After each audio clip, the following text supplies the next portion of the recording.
Hi, y'all. This is part 8, and this is kind of a tough one. I have walked you through my mastectomy and my first chemotherapy. I had alluded to a couple of videos back about how God was going to show me how I was going to get through this with a young child and no family here. I want to say first that my mom would come to Texas every other weekend. Remember, they live in Kentucky. And my brother, at this point, who had been fighting cancer in Washington, D.C., he was pretty much done with his treatments. And, he would have to go back for some checkups and things. But he was done with his treatments. And so my mom would come every other weekend or every other chemotherapy. My mother-in-law, Don's mom, her name was Irene, she would come the opposite months that my mom was not here. They lived in Kansas. But my mom and my mother-in-law were really coming to take care of Alec. I mean, Don was working a lot, and I have to give big props to his company at the time. They let him start working from home, which was great. But when you have a 3-year-old, you can't work from home and do your job well and take care of a 3-year-old.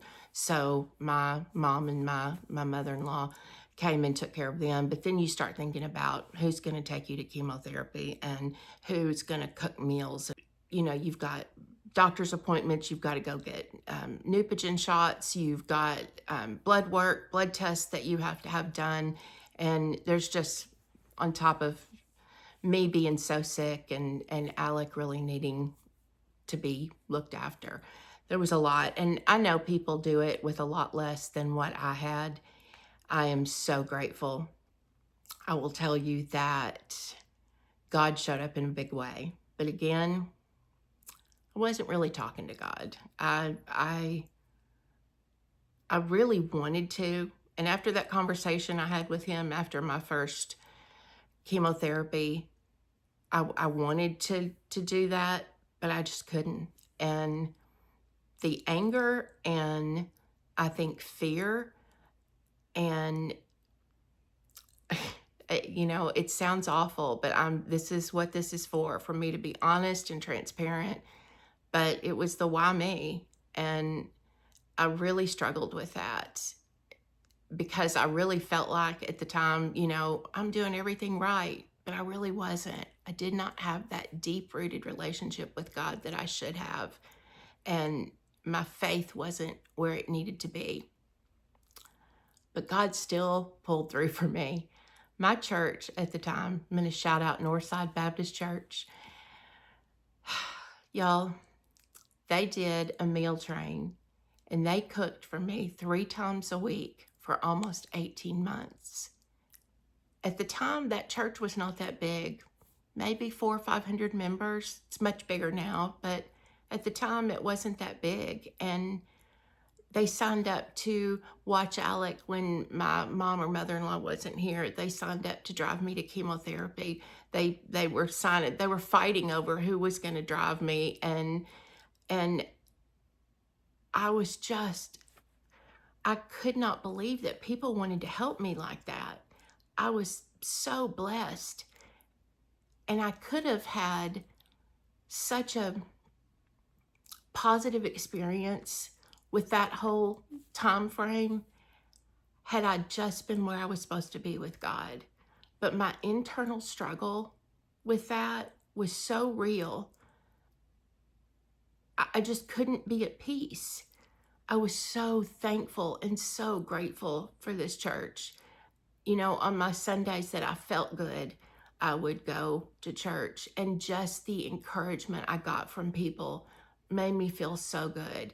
It was one of the days that I could put on makeup, and if I felt good enough, I could usually hide when you're in chemotherapy, you're swollen and because you've got so many steroids and your eyes are dark and you have no eyelashes, no eyebrows, no anything. And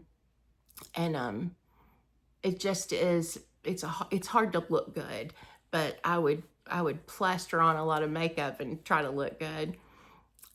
But it was just a tough time. And if you're going through that right now, or if you have gone through it and you've never talked about it or you've never dealt with it, reach out to somebody that you trust, a pastor, a friend, your parent, your spouse, and talk about it. Let them know. I was so ashamed that I was feeling that way that I didn't tell anybody. And I had a super close relationship with not only my husband, but my mom, my best friend, several really good friends.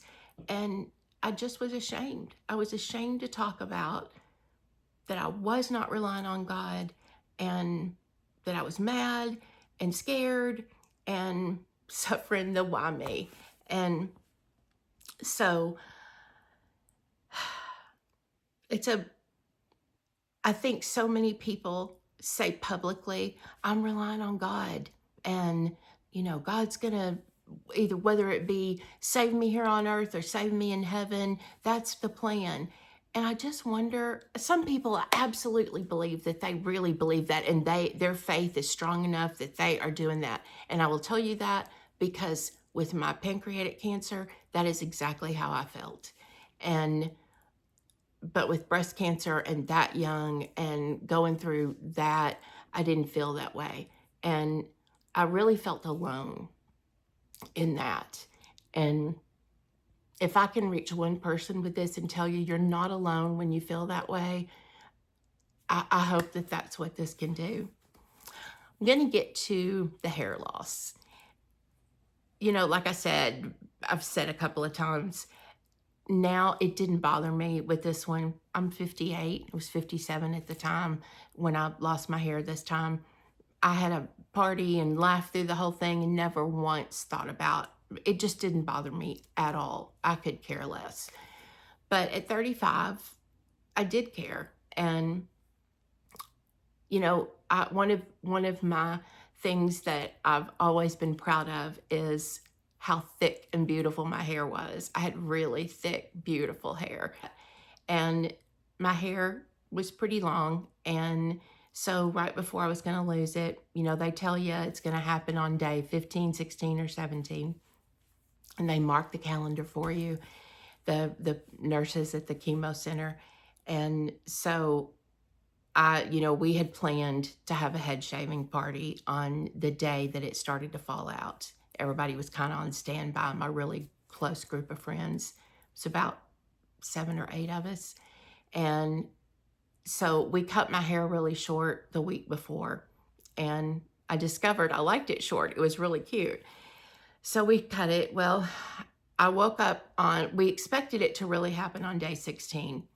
But on day about 12 or 13, the first thing I would do when I would wake up is I would reach up and I would pull to see if my hair was coming out. And it wasn't yet. But on day 15, I woke up. First thing I do is I reach up and I pull, and this glob of hair comes out. Like in nothing I've ever, it's not like a few hairs, y'all. I could not believe how much hair pulled out of my head. And I just broke down, and I walked out in the backyard. I didn't want Alec to hear me. I spent a lot of this time trying to hide a lot of feelings and emotions from my kiddo. But there was nobody here at the time. Both of my mother and my mother-in-law were not here at that time. I was feeling pretty good. This was just after my first chemo, and so it was the start of the 3rd week, and you don't really have any treatment at that time. And so I walked outside in the backyard, and I'm just standing out there just pulling hair, and I'm letting it go, and the wind is catching it, and it's just handfuls and handfuls of hair. And I had so much hair that you couldn't really tell that I was doing that. Like, I'm sure people with really thin hair, you would start to really notice it, but I just couldn't believe it, that it was just falling out like that. And so I called my friends. I called my best friend and a couple of others and said, hey, it's coming out, and you really need to shave it then, because if not, you are going to have hair everywhere, in your bed, on your couch. It's gonna, I mean, it just falls out. And so the best thing is really just to shave it. And so they all came over, and I put on all my makeup because I wanted to look good with no hair on, with no hair once they shaved it. And a friend of mine brought her cousin with her to shave it if we couldn't. And so we all got out in the front yard, and we let Don, they said, Don, do you want to do the first one? And he said, okay. And, you know, in a weird way, you might think that it would be funny for a husband to shave a wife's head, but it wasn't funny. I was more okay with it. Don was not okay with it.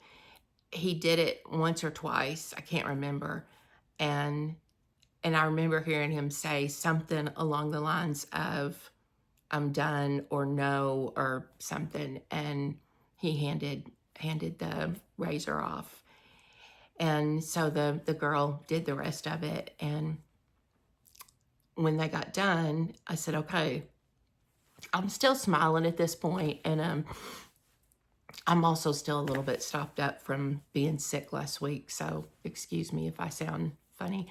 But I said, okay, let me see a mirror. And they handed me a mirror. And at this point, I'm still, you know, we're laughing and joking. And they hand me the mirror, and I look at it, and it was such a shock. The first thing I said was, I look just like my brother. And I'd never thought I looked like anybody in my family, but I looked like my brother. And then I just started to cry because it's just weird seeing yourself with no hair. It was buzzed down. It wasn't completely bald. And buzzed down is bad enough, but when you get in the shower and you shave it all off and see yourself, that's a shock. And then when you see yourself with no eyebrows, no eyelashes, I mean, you look like an alien, especially if you've had a lot of steroids and your face is like real round and there's no hair, and it's, you know, you just look sick. You just look sick, which you are sick. So we had some fun. My friends helped me get through that, and we got me laughing again, and yeah, that was my head shaving. I will say the denial was still happening. I would walk through my house and I would think, I have breast cancer? Like, it would hit me. And I would reach up to see if my hair was gone, or to see if my breasts were gone, to see if it was real. Because I just, like I said, struggled with denial.